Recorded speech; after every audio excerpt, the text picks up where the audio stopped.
आज़मा बुखारी साहिबा, हम ओवरऑल ज़ाहिर है जो माहौल है, जिस सतह तक हम सब पहुँच गए हैं, एक के बाद दूसरा वाक़या, दूसरे के बाद तीसरा वाक़या, पहले की मज़म्मत अभी चल रही होती है, उसकी बरसी मना रहे होते हैं कि अगला वाक़या हो जाता है। सो हम इतना डिटेरिएट हो गए हैं, जो कहते हैं ना हम जा रहे हैं, हम जा नहीं रहे, हम पहुँच गए हैं। अब ये जो फैसलाबाद में हुआ है कि इंतज़ामी मामला है, क्या है एग्जैक्टली? कोई बिल्डिंग है जिसको आप लोग गुरुद्वारा कन्वर्ट करने का सोच रहे हैं इंतज़ामिया ने, जिसकी वजह से ये एहतजाज चल रहे हैं? बिकॉज इस तरह की अफवाहें उड़ती हैं और फिर कहां से कहां बात पहुंच जाती है। बहुत शुक्रिया अब्दुल्ला हुआ। और हमेशा की तरह जो सोशल इश्यूज हैं जिसके ऊपर वाकई बात होनी चाहिए, आपने उस एक चीज़ को एजेंडे का हिस्सा बनाया है।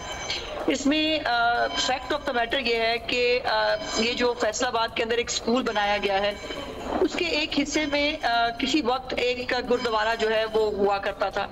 और अभी कुछ दिन पहले जो हमारी माइनॉरिटीज़ के मिनिस्टर हैं, उन्होंने प्रेस कॉन्फ्रेंस की मेरे साथ, जब वो सिख मैरिज एक्ट के बारे में कैबिनेट के फैसले को, कैबिनेट जो पहली दफ़ा पाकिस्तान की बल्कि दुनिया की तारीख में पाकिस्तान पहला मुल्क है और पंजाब ऐसा सूबा है जिसने सिख मैरिज एक्ट को जो है वो बनाया है और उसको इम्प्लीमेंट करने जा रही है।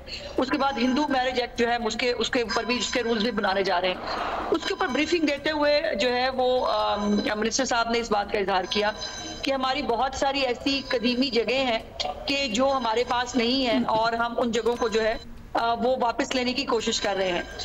उसके अंदर अब चूंकि ये फैसलाबाद के अंदर ये एक ऐसा जगह मौजूद है जहाँ पर पहले गुरुद्वारा किसी एक हिस्से में था, तो उसको हालांकि उन्होंने फैसलाबाद का नाम नहीं लिया और उन्होंने जनरली एक बात की कि जो हमारे गुरुद्वारों की जगह है वो हम वापस लेना चाहते हैं, लेकिन उन्होंने अपना एक इजहार किया कि उनके गुरुद्वारे की जो भी उनकी इसके ऊपर जस्टिफिकेशन है। उसके बाद जो दूसरा जहाँ पे स्कूल मौजूद है, एक बड़ा स्कूल है, 4000 से ज्यादा बच्चे वहाँ पढ़ते हैं।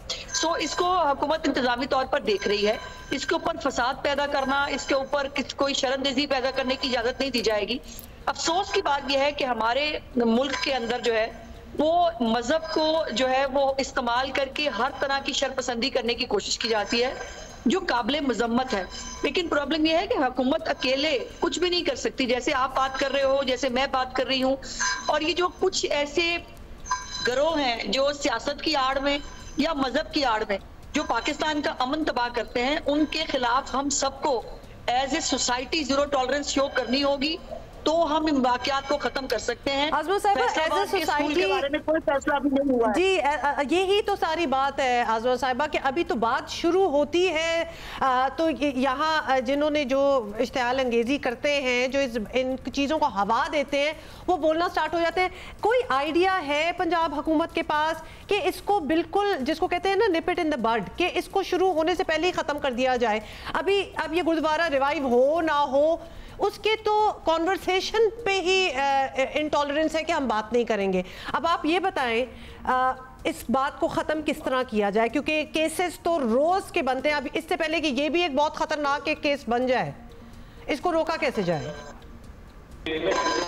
हुमा, मैं आई डोंट नो, मुझे आपको ये कहना चाहिए या नहीं, क्योंकि मैं भी उस प्रेस कॉन्फ्रेंस में साथ बैठी थी, तो मुझे भी बहुत सारे मैसेजेस मिले हैं इस हवाले से। अब वो किस तरह के मैसेजेस हैं आप भी समझ सकती हैं।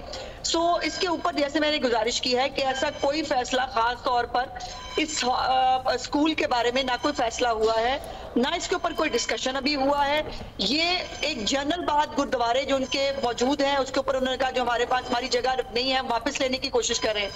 उसमें किसी एक स्पेसिफिक जगह की बात नहीं की गई, लेकिन उसके ऊपर ये हमारे मुल्क में रवाज है ना कि मतलब हमें सूंघते रहते हैं हम लोग कि कहीं ना कहीं कुछ ना कुछ जहां फसाद मिलने की बात करे, मुल्क के अंदर फसाद फैलाया जाए। तो मैं अश्योर करना चाहती हूँ वहां के लोगों को भी, और उनको मैं रिक्वेस्ट करना चाहती हूँ कि खुदा के वास्ते किसी ग्रुप के हाथों हमारे सूबे का, अपने शहर का अमन खराब करने।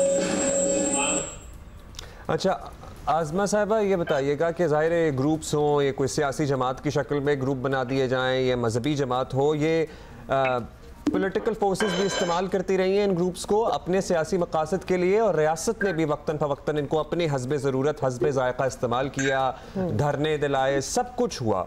मतलब एवरीबडी हैज़ देयर कंट्रीब्यूशन। आज यहाँ खड़े हैं, लेकिन यहाँ खड़े तो हैं, यहाँ से निकलना कैसे? ये किसी ने सोचा? हर वक्त सोचते हैं अब्दुल्ला, तुम भी सोच रहे होते हो, हम भी सोच रहे होते हैं, बट ये प्रॉब्लम ये है कि ये ऑन ऑफ का बटन नहीं है। ये बिहेवियर्स बन गए हैं हमारे शायद कि हमें फसाद करना, हमें जलाओ गिराव करना, लड़ाई मार कुटाई शायद हमें अच्छी लगती है। हमें ढंग की बात, प्रोग्रेसिव बात जो है वो खबर भी नहीं होती और हमें अच्छी भी नहीं लगती। लेकिन ये एज ए सोसाइटी, जैसे मैंने कहा, जुडिशरी जो है उसको भी जीरो टॉलरेंस शो करना पड़ेगा ऐसे वाकयात के ऊपर। एज ए सोसाइटी हमें ये बात रियलाइज करनी होगी कि हम किसी के उकसाने पर और मजहबी जज्बात को उभारने के ऊपर, देखिए अगर किसी के ऊपर कोई एक्शन लिया जाएगा फिर फटाफट वो देखें आपको मीडिया भी शुरू हो जाएगा, वो जुल्म हो गया, यहाँ पर जो है वो एहतजाज को अच्छा, लेकिन बात तो यहाँ ये है कि अभी तो स्कूल के हवाले से जैसे आप कह रही हैं कि कोई फैसला भी नहीं हुआ। अब जब फैसला ना हुआ हो और फिर भी में नहीं हो, बिल्कुल इसके ऊपर स्पेसिफिकली इस एक बारे में, बल्कि किसी भी बारे में अभी कोई डिस्कशन तक नहीं हुआ है। ये एक जनरल स्टेटमेंट था उनका, लेकिन आजमा साहिबा वापस बिल्कुल ठीक है, ये उनकी ऑब्वियसली उनकी एक ख्वाहिश हो गई और जो उन्होंने आपको आके कही, लेकिन बात तो अब जरा खुल चुकी है। अब हमारा आपसे ये सवाल है कि क्या इस पे मजीद डिस्कशन भी आप लोग करेंगे या फिर आपने ऑलरेडी सेंस कर दिया है एहतजाज हो रहा है, अब तो बिल्कुल ही इस पे बात नहीं होनी। तो ये आपसे पूछना चाह रहे हैं क्या ये अब बात खत्म हो गई, इसके आगे नहीं होगी? देखो हुमा, इसको अभी जैसे मैंने कहा कि ये तो किसी एजेंडे पे भी आया नहीं है। अभी मिनिस्टर साहब ने ना चीफ मिनिस्टर साहबा के सामने पेश किया है, ना कैबिनेट पे कोई चीज आई है, तो अभी तो ये बिल्कुल हवा की एक बात है। तो आजमा साहबा जो कंसर्न्ड ग्रुप्स होते हैं, मैं कर रही हूँ, मैं एक मिनट हाँ। पंजाब हुकूमत बहुत केयरफुली इस मामले को देख रही है और हर तरह से इसके प्रोज एंड कॉन्स को जो है वो देखा जाएगा। लेकिन जैसे मैंने कहा कि स्पेसिफिकली इस एक बिल्डिंग के बारे में ना कोई डिस्कशन है ना हुई है, और जो है इसके ऊपर फसाद जो है वो फैलाने वालों को बाज रहना चाहिए। इस तरह फसाद फैलाने की इजाजत नहीं दी जाएगी। लेकिन एटलीस्ट जो इसको अपोज कर रहे हैं, इस बात करने पे भी अपोज कर रहे हैं, क्योंकि वो सेंस तो सामने आ चुकी है। क्या उन ग्रुप्स के साथ कोई कॉन्वर्सेशन खोली गई है, कोई बात होगी, कोई उनको बहुत सारी चीजें जो मैं पब्लिक करना नहीं चाहती, लेकिन यकीनन बातचीत ही करती है, सियासी हुकूमतें बातचीत ही करती हैं। और हम जो है वो इस मामले को, जैसे मैंने कहा कि ये खामखा प्याली में तूफान बर्पा किया है, इसका कोई इशू, कोई चीज था नहीं। और जो लोग इसको इस रंग देने की कोशिश कर रहे हैं, अगर तो वो बिहेव करें और टेबल पे बात करें, उनके साथ बात कर लेंगे। लेकिन अगर कोई writ of the government challenge करेगा तो यकीनन उसकी इजाजत नहीं दी जाएगी। अच्छा, वो जड़ावाला में जो writ of the government challenge हो ही गई कुछ महीने पहले, आपको पता ही है। तो रिट ऑफ द गवर्नमेंट तो हर ऐसे किस्से में चैलेंज होती है, and there are so many examples जो हम दे सकते हैं। अच्छा, एक और writ of the government challenge हो रही है, शायद आपने वो वीडियो देखी हो आजमा साहिबा, जड़ावाला से रिलेटेड ही कर ले। रिट ऑफ द गवर्नमेंट जब चैलेंज होती है, जब ट्विटर पर, यूट्यूब पर एक वो साहब हैं जो ऐसे तराने बनाते हैं, अपनी तरफ से कलाम बनाते हैं कि अपनी बेटी को स्कूल से निकालवा लो, वहाँ डांस कर रही है और तुम ये हो और तुम फलां हो ढमका हो, मतलब रिट ऑफ द गवर्नमेंट तो वो भी चैलेंज कर रहे हैं। आप कह रहे हो अब्दुल्ला, जैसे मैंने कहा कि ये कोई एक हुकूमत एक महीने, हफ्ते, 10 दिन के अंदर नहीं कर सकती। ये एज ए सोसाइटी हमें स्टैंड लेना होगा कि हमें अपनी सोसाइटी को किस तरफ लेके जाना है। क्या हमें अपने लोगों को जो है जुनूनियों के हाथों या कमाल बनने देना है या नहीं देना है। देखिए कुछ अनफॉर्चुनेट इंसिडेंट्स हुए हैं, दैट्स ट्रू, लेकिन बहुत सारे जो है वो पंजाब हुकूमत और पंजाब पुलिस ने अवॉइड भी किया है। ये भी आपको देखना चाहिए। यानी सरगोदा के अंदर बहुत एक बड़ा अनफॉर्चुनेट वाकया हो सकता था जिसको पंजाब पुलिस के लोगों ने जो है वो रोका। वो एसपी शहरबानो जो है वो आपको याद होगी, जिसने एक खातून को जो है वो उस नरगे से निकाला। सो पंजाब हुकूमत बहुत विजिलेंट है। ईद कुर्बान पे जो है वो एक सेक्ट के हवाले से बहुत ज्यादा थ्रेट अलर्ट थी और अल्हम्दुलिल्लाह चीफ मिनिस्टर साहिबा की पूरी ज़ेरे निगरानी कोई भी वाकया किसी भी एक सेक्ट के बारे में पंजाब के अंदर जो है वो ईद के उस मौके पर नहीं हुआ जब बहुत ज्यादा सिक्योरिटी थ्रेट अलर्ट थे। तो हम जो विजिलेंटली हम देख रहे हैं, जो कोशिश हो सकती है ह्यूमनली पॉसिबल, वो हम करने की कोशिश कर रहे हैं इंशाल्लाह। जी आजमा साहिबा, हाउ अबाउट कुछ एग्जांपल्स भी सेट किए जाएं, क्योंकि प्रॉब्लम ये है कि कोई डिटरेंस नहीं है।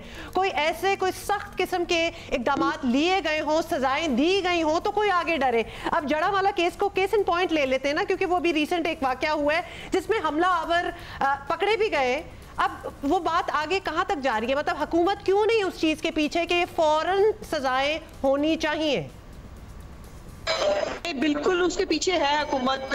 हमने जो खास तौर पर ये जो इस तरह के इंसिडेंट्स हैं, एक तो ये दहशतगर्दी की जो वहाँ पे ट्रायल होते हैं, दूसरा इसकी प्रोसिक्यूटर्स के हवाले से, इसकी प्रोसिक्यूशन के हवाले से चीफ मिनिस्टर साहबा की जीरो टॉलरेंस है और वो इसके ऊपर खुद विजिलेंटली इसको मॉनिटर कर रही हैं। कोई भी वाकयात जो इस तरह के होते हैं उसके अंदर किसी भी बेगुनाह को सजा मिलनी नहीं चाहिए और कोई गुनहगार जो है उसको छोड़ा नहीं जाएगा। ये पंजाब हुकूमत की बड़ी कैटेगोरिक जो है वो पॉलिसी है।